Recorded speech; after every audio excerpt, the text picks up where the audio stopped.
This week, a war of words for the hotel inspector. I do resist change. Pissing in the wind, I think it's called. Are you going to listen to me? I listen to you. Stop! I don't really know what he wants from me. It is a load of lies. Can I just tell you one thing? Here and now, you're going to go bust.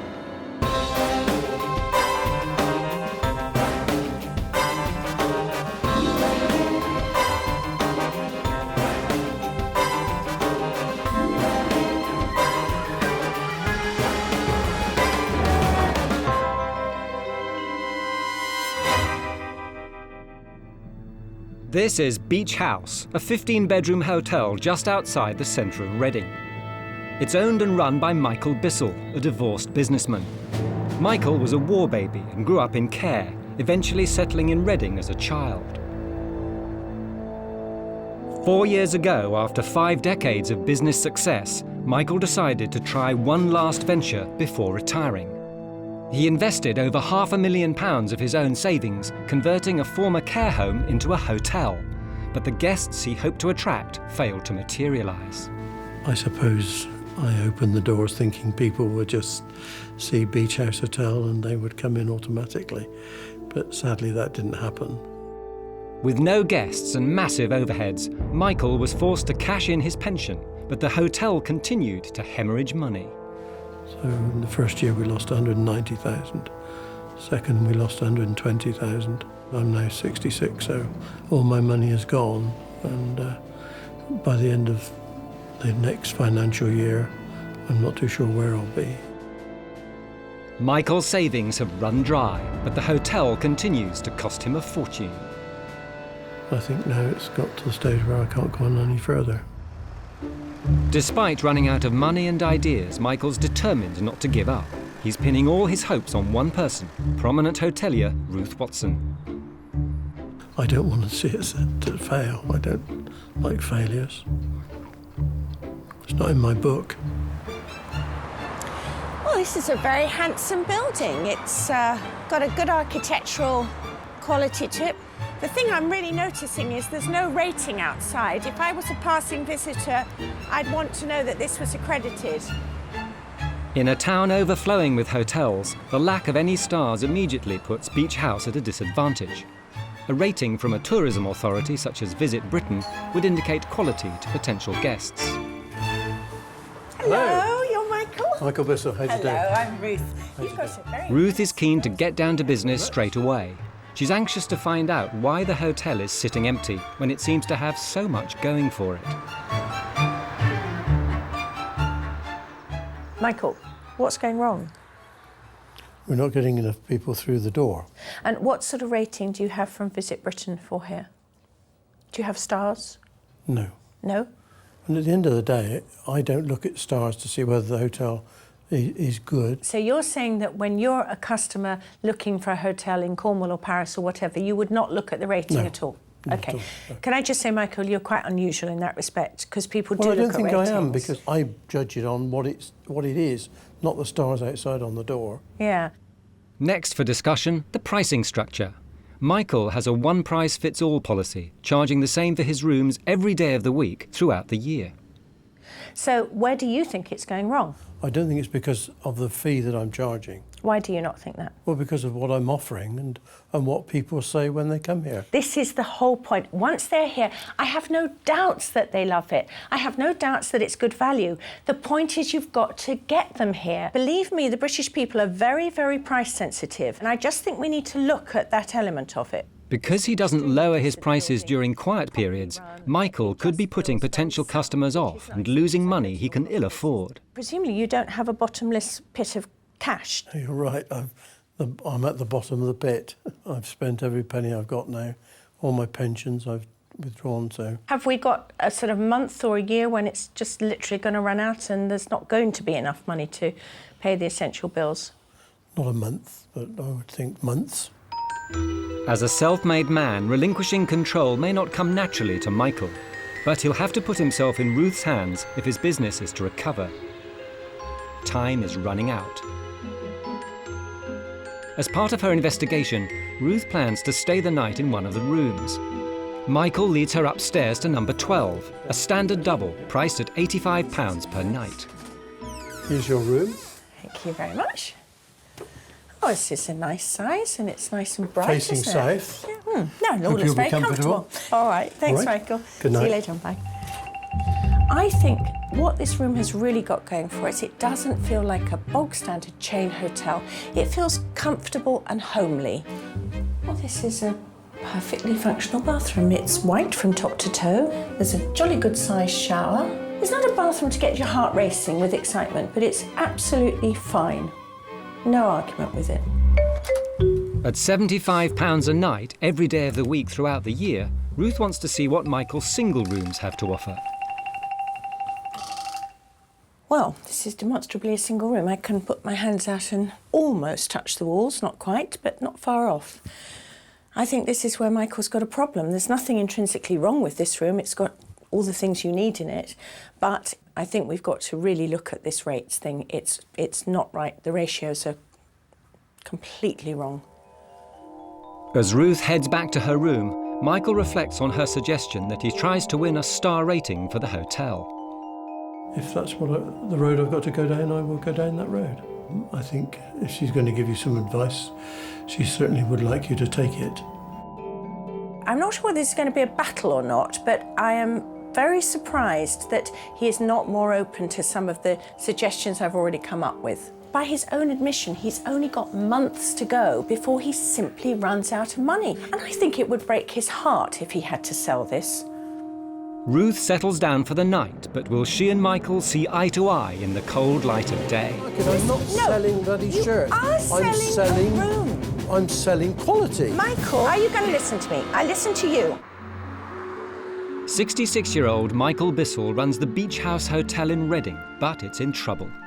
Despite over £1 million worth of investment and spending, Beach House is running at a huge loss. So in the first year we lost 190,000. Second we lost 120,000. The barrel has run dry. The cavalry's arrived in the shape of expert hotelier Ruth Watson. It's her job to turn the ailing business around. The room's just here. The fire escape is down through there. She's already concerned by the hotel's lack of rating and its rigid pricing structure. The point is you've got to get them here, and this is where it's failing. Believe me, the British people are very, very price sensitive. As part of her inspection, Ruth has spent the night at the hotel. In the kitchen, Michael and his team are preparing breakfast for their guest of honour. Ready to roll? We are, sir. Indeed, a bit. Beach House Hotel has a small but loyal workforce, including receptionist Tanya and chef Margaret. Upstairs, it seems the day has started well. Michael cares about beds, and he's right to. It's very good quality, and the pillows are good, the linen's good. It's very, very nice. Had a good night's sleep. On the whole, I think Michael's biggest problem is he's just not telling people that he's got a very comfortable hotel here. Lots of people like it, a good English breakfast, and you can see from comments in the book that people like the breakfast, so hopefully we've got that right. But we'll wait for Ruth to tell me. Oh, I think I'll just do the whole full English breakfast, please. Yes, please. I loved your pouched eggs. Would you like to have one of those? No, it should be poached. I like the idea of a Yeah, I poached know. egg. Right, one full English, right, ready? Oh, that looks marvellous. This is an extremely generous looking plate. Plenty of things going on, which is nice. Weird sausage. Weird sausage. I think it's a good looking breakfast. Quality of the bacon's good. Most of the ingredients are absolutely fine. Something strange with the sausage, but I don't think one could argue as a general premise that this is a perfectly good breakfast. Ruth heads to the kitchen to talk to Margaret. On the whole, the breakfast was excellent, but she has a bone to pick about the sausages. The one thing I didn't like, and this has nothing to do with your cooking, No. was the sausage. I don't get a say in what we buy, you know? He goes out, I have to write down what I need and they pick it up, and I must admit, I don't think the sausages are good, and I never have done. Most people leave them. Yes. He seems to be sort of sometimes a bit set in his ways about things. Yes. You Very find that much. too? Well, he is set in his ways, and I mean, sometimes I can tell him things and he won't listen. Yeah. One of the things that I did suggest to Michael, he's by no means agreed to it, but I just wanted to get your feedback on it, was that when business are in trouble and, you know, the staff are an integral part of it, sometimes the proprietor may say, would it be possible to either reduce your hours a little bit or get you to do some other things with your hours? I mean, would you be prepared to help him out at all? I would do, yes. You because would? if it's going to help him, then yes, it's no problem at all. Yeah. He's always there for us. Yeah. And I feel to my best that I'm there to help him when he needs it as well, really. Thank you. Margaret clearly cares about her boss and the future of the hotel. Next, Ruth seeks out receptionist Tanya. She wants to establish how much freedom Michael gives his staff.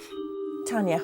Yes. Say a chap phones up and he wants a single room and you're really, really quiet. Have you got the ability to say, what's your budget? Yes, we can do it for a cheaper rate. I can do that. Yeah? Have you got a rate below which you can't go? Yes. Yeah? 65 Right. for single room. Now, what if I said to you, that's still quite high, you're not taking enough business, and if you were to offer £50, but maybe just with continental breakfast rather than cooked breakfast, would you be able to do that? Well, if Mr. Bissell happy without it, Yeah. why not? Do you think he's more likely to take advice and suggestion or not? Well, he takes advice, you know. He listens? Yeah, he listens. Yeah. Not always, of course, but I mean, he listens, yes. Yeah. It's time for Ruth to confront Michael with her findings. First on the agenda, his relationship with his employees. I found it quite intriguing that staff who've worked for you for 3, 4, 5 years, who are clearly fond of you, still call you Mr. Bissell rather than Michael. Well, I was brought up in that age where I always called my boss Mr. or Mrs. whatever, and it's stuck. And I think you also have that little bit of control. And I think that's what's wrong with society today, that we're too familiar with each other. The reason I'm saying that is because I think your staff is one of your strongest suits and I don't think you're playing it. It's almost as if you've got to carry the weight of this entire business, this problem that you've got, on your shoulders, and I think they'd be prepared to share it with you. I'm not convinced of that. You're wrong, and I'm right. If I said to you that Margaret, she would actually happily give up working some of the hours to help you through, she would do that for you. Okay. It's interesting. Next, Ruth wants to talk about the hotel's lack of rating. When we talked initially, you were very, very against the idea of having a rating. But what I would like to do is I'd like to get somebody in from Visit Britain to come and have a look, because what that will allow us to do is to place you in other arenas and to do things on the webs and all sorts of stuff where you can actually gain extra business. We don't know how many people graze through the websites, look at it and actually dismiss it because it doesn't have that headline 4 stars or whatever. Finally, Ruth wants to address the rigid pricing. Unusually, Michael has just one rate for each of his rooms, regardless of the day of the week or the time of year. We have to be far more open, and we've got to be giving a base rate that you won't go below and a top rate you won't go above, but within those parameters, we will take the best offer that people are going to give us on any given day. Well, I'm not convinced of that. I mean, if you look in a shop window and you see a piece of jewellery and you can't see the price, you don't like going ask for the price, do you? That's not what I'm suggesting, Michael. Well, but that's what you're doing. That's the avenue you're going down. It's not like for like. It's not like for like. You are. I mean, no, I think I'm selling shirts like Marks and Spencer's. But you're not. They're $29.99 and that's my price. You're not. Now, I can't go in and say I don't like the price of that shirt because down the road they're selling them for 25 quid. They would say, well, tough, mate. Michael, Marks and Spencer's constantly are offering a different price to their customers. They have sales. Sorry, they have to seasonal stop you sales. There, they have sales only when it suits them. Yeah. They don't have a sale when I go in there to buy the shirt and say, please can I have that shirt for £25? You have your own sale, No, but I'm not in the sale market. I'm not selling bloody shirts.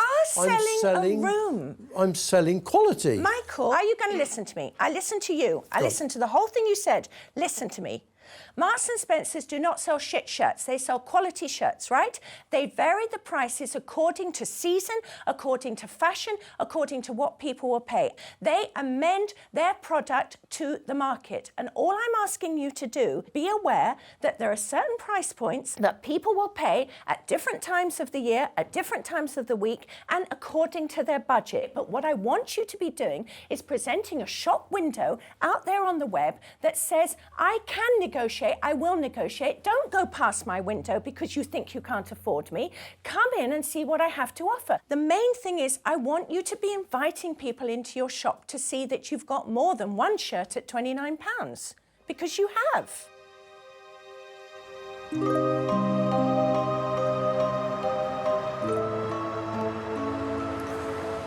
Michael cares deeply about this hotel, and well, he might. It's got a really comfortable feel about it. It's an honest, decent hotel that would make most people feel very happy. We have to look at his rates. They are not flexible enough, and he is losing so much by sticking to his guns on subjects that he really has to move from. I've left him a lot to ponder on.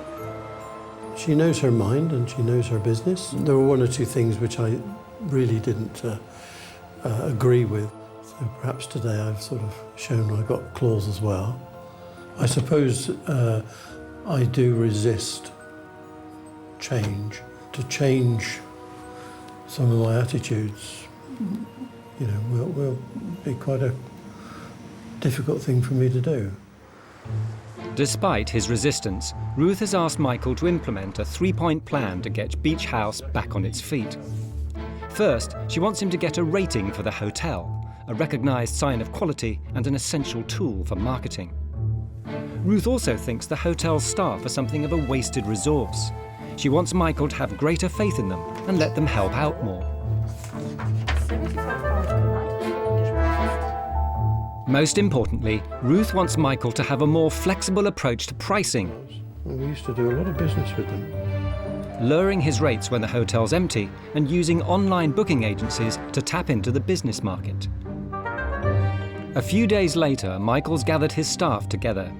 As part of Ruth's plan to involve them more in the business, they've been invited to take part in a taste test. Ruth didn't like Michael's choice of breakfast sausage, so the hunt is on for a replacement. Ruth felt that the sausages were probably needing to be just a slightly higher grade than they were. Right, what you've got to do then, folks, is you've got to take a slice of sausage, and then when you've eaten it, you've then got to make your choice as to whether it's a 1 or a 2. So 1 is a favourite. Lower, isn't it? 1 is your favourite. 2 is your second. The warehouse sausages that we normally buy, I think there was only 1 voted for that. I did. So it looks as though the sausage that's won is the pork and leek sausage. Yeah. The staff has seemingly made their decision, and as I'm the boss, I suppose I'll have to listen to what they've got to say. So we'll go down that road for a while and see how we get on. Ruth has also recommended that Michael apply for a rating from Visit Britain, but so far he's resisted. There's a strong chance that Beach House could no longer be called a hotel as it doesn't have the required facilities. But Michael has never revealed why he's so keen to keep his hotel status. The difficulty is with this, and I'm really not a very happy person about it and felt very sort of gutted, and that is that the word hotel would have to go and we would become a guest house. It seems Michael's problem with the title guest accommodation stems from a fear of attracting the wrong kind of customer. I think if we went down the road of guest house, we would end up with possibly the white van trade. Do you want just business type people, or don't you want other type of people in? The non-professional person, they come in late, they're noisy, they're disruptive to other residents, and I don't think that is the type of trade I particularly want to handle. But the trouble is, you're not actually getting enough people in, are you? I think I would be upset if I lost the title. It's going to be a bitter pill to swallow, to say the least. Despite his deep-seated reluctance, the application form is sent. The assessment, which can happen at any time, is made by an undercover inspector who tests out the facilities before spending the night and taking breakfast. The inspector's identity is a closely guarded secret, hidden from Michael and the staff throughout his stay. Only after he's checked out will he reveal to them just who he is. But to Michael's surprise, the day of judgment for Beach House Hotel arrives sooner than he expected. Yes, I'm from Quality and Tourism. Here on behalf of Visit Britain to do your assessment for the STAR scheme. OK. Before the inspector reveals his findings, he must tour all the rooms of the hotel with Michael. They'll be assessed on the quality of the decor and fixtures. Well, I don't think that Michael will be very nervous to show you around because he's very proud of what he's done. The inspector will also pass judgment on the cleanliness, hospitality, service and breakfast provided. I don't really know what star rating we're going to get, really. I wouldn't like to say. I think our hotel could get 3-star. Ruth arrives in time to hear the inspector reveal his verdict. It's the moment of truth for Michael. Michael, just to say thank you very much for a very comfortable stay, as we normally do as a guest. One of the questions I asked you is, where do you see yourself sitting in terms of your rating? And I know you were concerned about opting out of the hotel standard. I've looked at both standards for you. I have to say, within the hotel standard, one of the key requirements for you is to provide dinner, which obviously doesn't happen. That negates you from the hotel standard completely. As the centre of Reading, with all its bars and restaurants, is just a stone's throw away, it wouldn't make financial sense for Michael to offer dinner to guests. But this means Beach House can't be graded as a hotel. In terms of the guest accommodation rating, which is more about the quality of the product, the overall standard is coming out at a very high 4-star. Are you not pleased with the idea of 4 stars? Music to your ears or No. just a little lullaby? No, it's not music to my ears at all. I'm in an area where guest houses are the pits. You wouldn't want to put your dog in some of them. But then they won't have 4-star ratings if they're the pits. Once you use the word guest house, it just... But you don't need to. What you choose to call your place, whether it's just the Beach's House or whether it's Beach House Lodge, anything is fine. You just mustn't use the word hotel. OK. Michael may not be thrilled by the inspector's decision, but to be awarded 4 stars on his first inspection is a great achievement. It's a real recognition of quality and provides Michael with an opportunity to remarket the business. My feelings are not very good about that at the moment, but I'm getting used to it. And I can understand where they're coming from. But at least I don't have to call myself a guest house. But how will Michael react when Ruth confronts him about his obstinacy? Will pride come before a fall? Rubbish. We have I'm not intransigent. You are absolutely... I don't really know what he wants from me. It is a load of lies. Can I just tell you one thing here and now? You're going to go bust. Michael Bissell has been running the Beach House Hotel in Reading for the past 4 years. Far from making a profit, he's lost tens of thousands since the hotel first opened. The situation is so desperate, Michael's been forced to swallow his pride and call for help. Expert hotelier Ruth Watson is trying to rescue the hotel from the brink of insolvency. Her first step was to get Beach House an official rating. This mark of quality is vital for the corporate market the hotel trades in. But to get the best rating, Michael's had to sacrifice the word hotel and be graded as a guest house. The overall standard is coming out at a very high 4-star. Are you not pleased with the idea of 4 stars? No, it's not music to my ears at all. 2 months since asking for help, Michael seems to be adjusting to the situation. We've got to give it a try. We need to get more people in the hotel. We're desperate. Ruth wants to map the way forward. She's keen for Michael to capitalise on his new 4-star rating and use it to create some excitement. When the hotel first opened, it was with a whimper rather than a bang.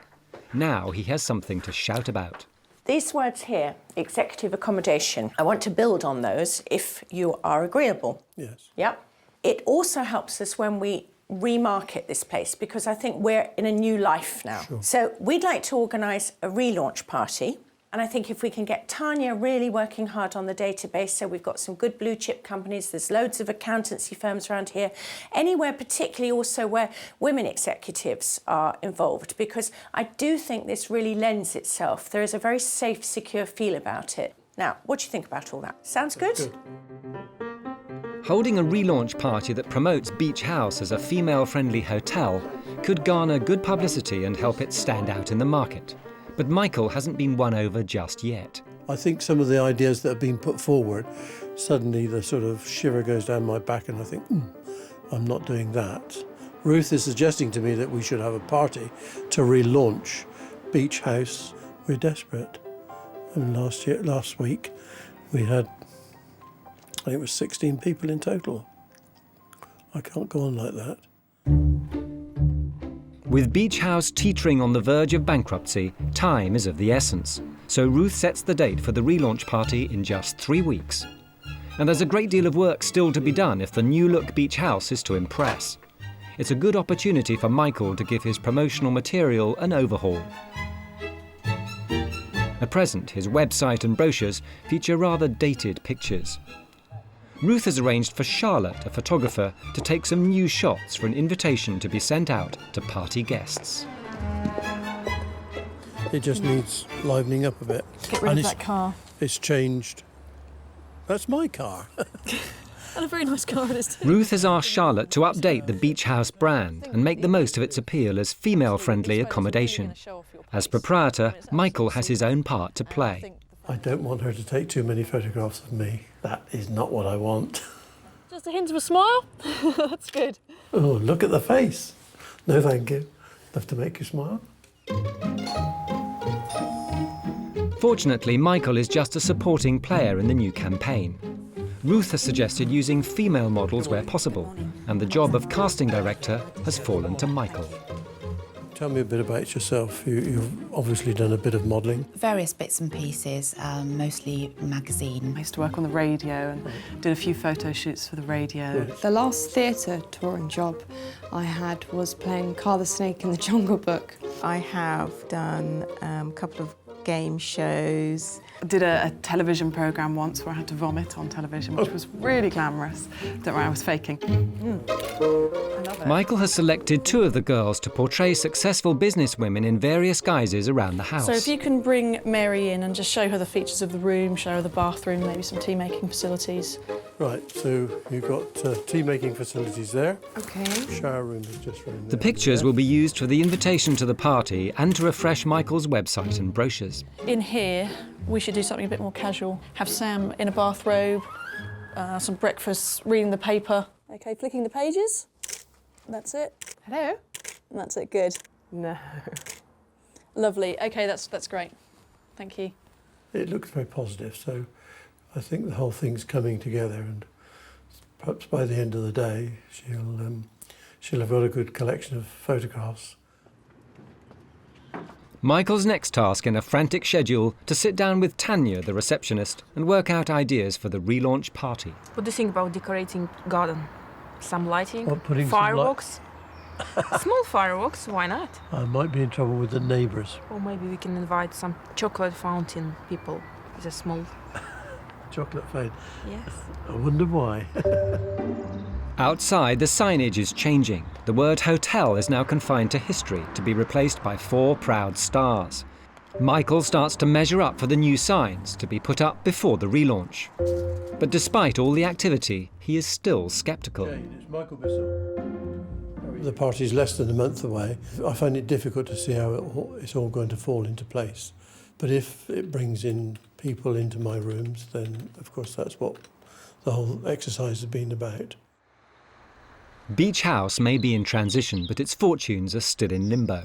There's real pressure for the relaunch to be a success. I'm sure that if the accountants sat down and looked at it, they would tell me to close the door now. It's just wait and see, really. But I sadly haven't got that much longer to wait because it is coming to the end of the road. With the stakes so high, the strain is all too clear to see. A few weeks later, the big day has finally arrived. Invitations have gone out to all of the surrounding blue-chip companies, conference centres and travel bookers. Up to 150 people are expected to descend upon the newly named beach house. It's imperative that Michael and his team impress.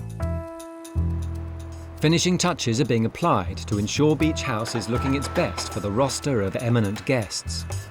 But one of Ruth's key issues has been left untouched. There's a stalemate on pricing. Well, the pricing structure really hasn't altered, to be very honest. I think we honestly do not get very many people who say, you're far too expensive. I think it's just one or two people. Another, more immediate problem is rearing its ugly head. The new signs have arrived and they're the wrong size. Unfortunately, some measurements got misrepresented. Instead of it being portrait, it's landscape, and so they're not quite the size of the board they should be. So I think we're going to do a fairly reasonable job in fitting them onto the old panels, but we'll probably get over it somehow or another. But it's very frustrating, to say the least. Michael was very upset in the morning about the sign, the wrong size of the sign.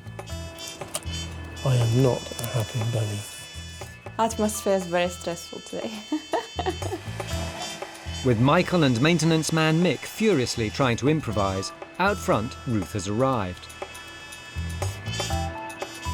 After checking the website, she's unhappy about the lack of movement on pricing.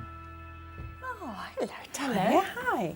I was looking for Michael, but you will do very well because I wanted to ask you a couple of questions. I was a bit dismayed when I looked at the website to see that it still's got the same homepage and it still says £85 to £120. Yes. One of the things that is really letting down the profitability of this place is the fact that you're effectively only trading Tuesday, Wednesday nights. The rest of the week is, you might as well shut the doors. And that's what I've been trying very hard to get Michael to see, that he needs to get the prices into the competitive level, because at the moment I see that as a big barrier. Late rooms and Expedia and Active Hotels and all those booking agencies, have they got the reduced rates to play with, or? So I've, contact with all these agencies, yeah. And the last thing that Michael has to sign, the paper with them.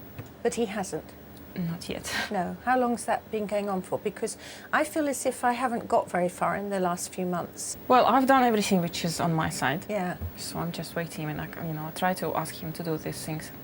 Have you been nagging him? It's very difficult to push somebody who is the manager, and I'm not in a position to do that. No, I understand that. I mean, do you worry about your job? Do the other people here worry about whether they're going to have a job at the end of the year?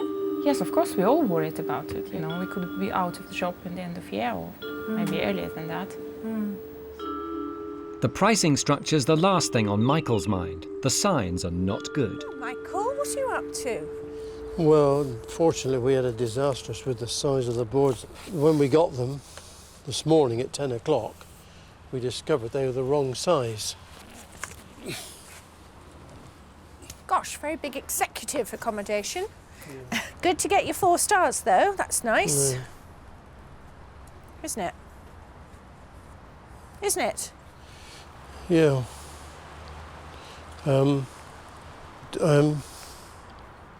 Why are you ambivalent about it? I don't know, Ruth. I don't know.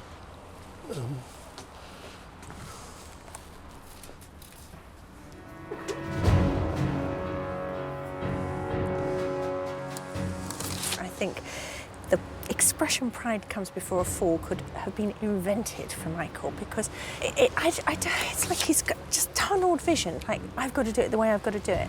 I'm really disappointed that he made a face about the idea of having 4 stars. I would have thought he'd be really excited that for once he's going to have something up there that says this place is of some degree of quality. And I just find it so frustrating, because I don't really know what he wants from me. I don't know why he asked me to come in. He's not listening to anything I say. He doesn't want to do anything I suggest, even though he's got absolutely nothing to lose. It's just indicative of his whole mindset, which is, unless I do it myself, it's not going to happen and it's got no value. But when the first sign goes up, the mood lifts. So now it's up. Are you relatively happy? No, that one's up. Got the other one to go up yet. Right, okay, all right. Well, it's a step. It's a step forward. Yeah. The panic over the sign may be temporarily resolved, but Ruth wants to take the opportunity to confront Michael about his failure to budge on pricing. When I checked your website this morning, the homepage still says the prices per room are from 85 to 120. You actually haven't moved on the price at all. You've maintained your £95 per night. I have at the moment, yes. Yeah. I don't know quite what I have to say to get you to understand this. Where you sit with the rest of the market, how flexible you are, how much you react to the non-occupation of your rooms is vital. Because the fact of the matter is you are losing lots and lots and lots of money. 113,000 was it last year? Now, unless you actually change the way you trade, it's going to happen all over again this year, because the only way you're going to get more people in is by actually offering them what they want. Every international, national trading company, whether they're selling food, shirts, holidays, cars, it doesn't matter, have to react to their market, and they keep putting the price of their shirts up and down. Of course they do. No, I don't accept that, Ruth. I'm sorry, I don't accept that. Of course they do. They have sales and they have price. Yeah, they have sales once, twice or three times a year. Within. Come on, that's not realistic. No, listen. Be realistic. I cannot change my prices on a weekly basis. That's absolute nonsense. Michael, can I just tell you here and now? That is nonsense. Can I just tell you one thing here and now? You're going to go bust.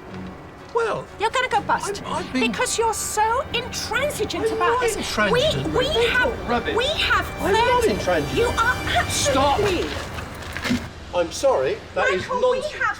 Talk to me with sense.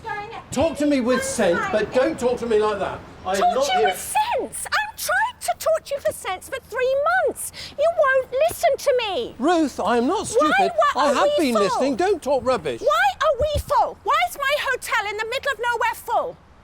Because we have 100 different prices for different times of the year. Not every day.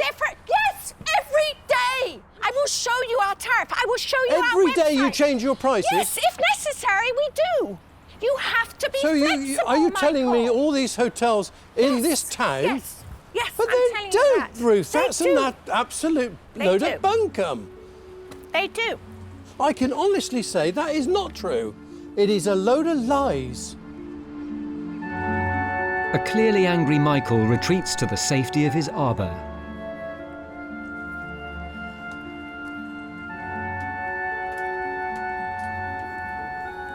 I can say this till I'm blue in the face and you cannot listen to me till you're red in the ears. The fact of the matter is you are in an incredibly price-sensitive market in Reading. If you have assured the general public via your 4 stars that you're running a decent establishment, you will get business, but you will never get business unless the price is right. Your business will not move 1 iota, you will not trade better, you will not have bigger turnover, you will not have more profitability unless you actually start really working on the pricing.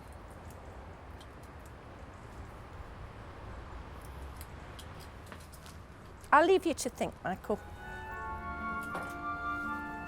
Pissing in the wind, I think it's called.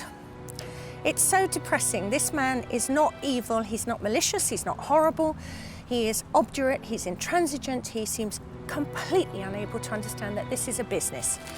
Well, I mean, it's all right making comments like this, but, you know, sometimes you need the backup, and the backup is not always there. You know, I don't run a big organisation like these big companies. I honestly don't know why he's asked me to come here, because he really doesn't want to hear a single thing I have to say.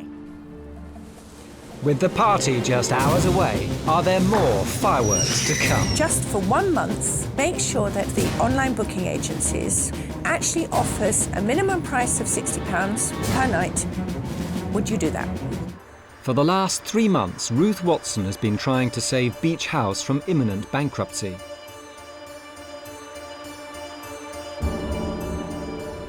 But its owner, Michael Bissell, cherry-picked from Ruth's recommendations, ignoring a key part of her rescue package, price flexibility. I will show you our tariff. I will show you our website. Every day you change your prices? Yes, if necessary, we do. But with a party being held to relaunch Beach House in just a matter of hours, Ruth wants to put their disagreement to one side and move forward with preparations.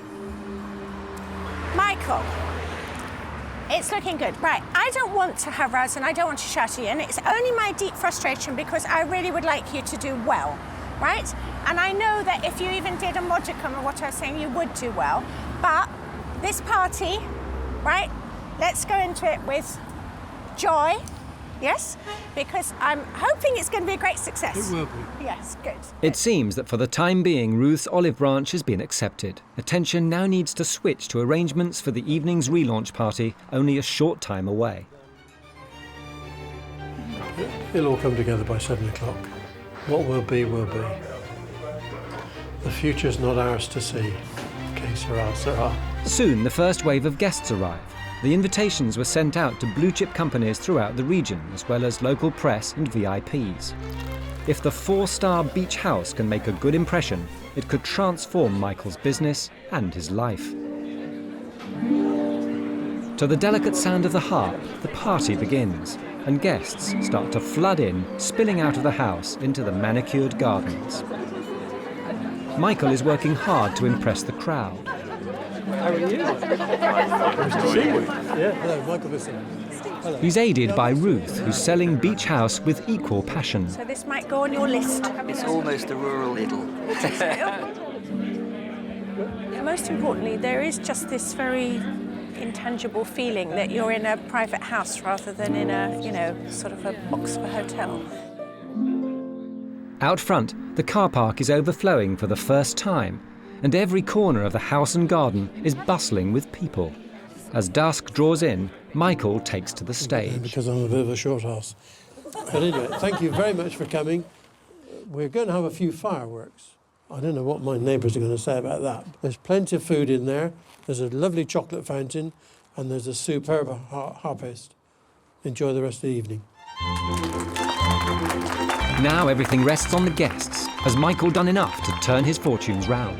It's very inviting, so yeah, I definitely recommend it. It's not one of those soulless, multinational, horrid places. It's very friendly looking, it's beautiful, it's got this lovely garden. That's reason enough. For the life of me, I do not understand how this place is not full every night, because the word of mouth should be so good. It's a really lovely hotel. After the fireworks of the afternoon, the real thing seems almost tame. Everybody is singing from the same hymn sheet, which is this place should be successful.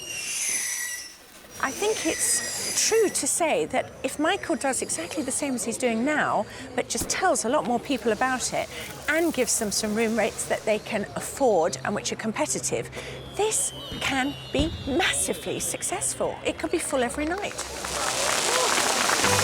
That's the dining room gone.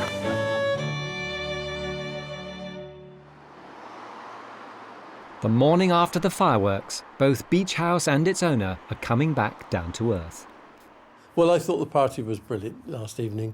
There was lots of new people here who I think are very interested in the hotel, want to come back and have a look at it in a bit more detail, liked very much what they saw. Yesterday, Ruth and Michael had a blazing row about his pricing. This morning, she plans a new tack. I just want to ask you a question to see if we're, you know, singing from the same hymn sheet. If you were to go and book a hotel, would you expect to pay more in July than if you were to go and book a holiday in the south of France in January? Yes. Why would you expect to pay more? Because it's the height of the season. So what we've established there is that you understand about market forces. Sure. Supply and demand. Sure. Yeah. You are absolutely at the mercy of those market forces. Supply and demand is what it's all about for your hotel. If you continue to not do anything on the pricing, all that's going to happen, Michael, is that you're going to make another considerable loss this year. You're already facing that, aren't you? Sure. 70 to 80,000. And you can't afford to make those losses? Not again, no. What I'm proposing is that for a period of 1 or 2 months, to make sure that every single one of the online booking agencies actually offers a minimum price of £60 per night, and that just for 1 month, you run with that completely, wholeheartedly, absolutely with no reservations. Would you do that? Yes, I do that. You'll do that? Yes, I'll do that. Just to put you on your mettle, I'm going to be checking. And if I see that you're full, then wonderful. But if I see that you're empty and you're still asking for £95 a night for Sunday night, I will wonder why I bothered, Michael.